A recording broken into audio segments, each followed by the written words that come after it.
Bizde enесин көріп қызын ал дейді. Бұл enесин көріп қызын ал дегені анын сыртқы келбеті, басығы, тазалығы, балеттігі жөнінде кетіп бартады. Бирок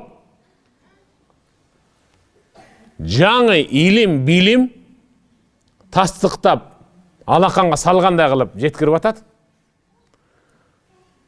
Қыз балаға атанын гени 95-96% өтеді.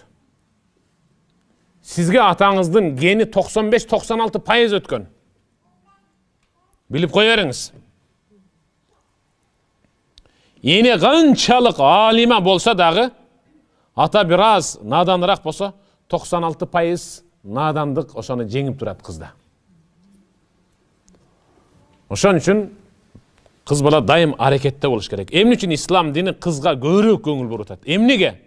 Эмнеге кыз бала сабаттуу болсун? Медицина илимин окусун, юрист болсун, журналист болсун, химик болсун, физик болсун. Ал атадан өтүп калган генди жаңы технология, жаңы билим менен жеңгенге аракет кылсын деп атат.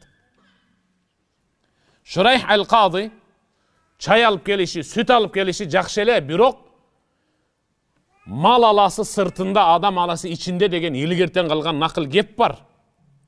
Мага бүдөмүк туман болгон, атасынан өткөн ген жеңип кетпес бекен деп атасынан чочулап атат кыздын. Көрдүңүзбү? Ошон үчүн мен кайсы бир сабагымда өткөнмүн. Эсиңиздерде болсо. Ал кейбір аялдардың, еркектердің құлағының сыртынан кетші мүмкін. Мен айтқанмын ошондо. Тақуа, ахлақту, әдеп ахлақту. Намазға бекем қызды издеп таппайсыңар. Үйленем дей тұрған болсоңар.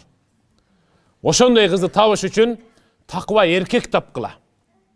Тақуа еркектің үйүндө тақуа қыз небақ тарбияланып бышып жетилди. Ошого үйлене бергиле деген.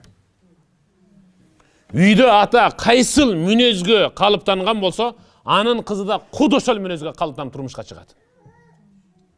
Тақуа еркек барбы үйдө? Ата тақуабы? Намазханбы? Чекеси саждага тийип намаз менен таанылып атабы? Демек анын кызы азырынча намаз окубай атабы? Ген бар, бир намаз окуйт.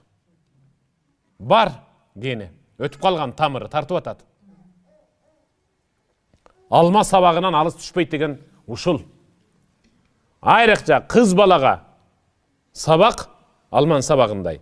Же тамыр, же түбү негизи ал атасы.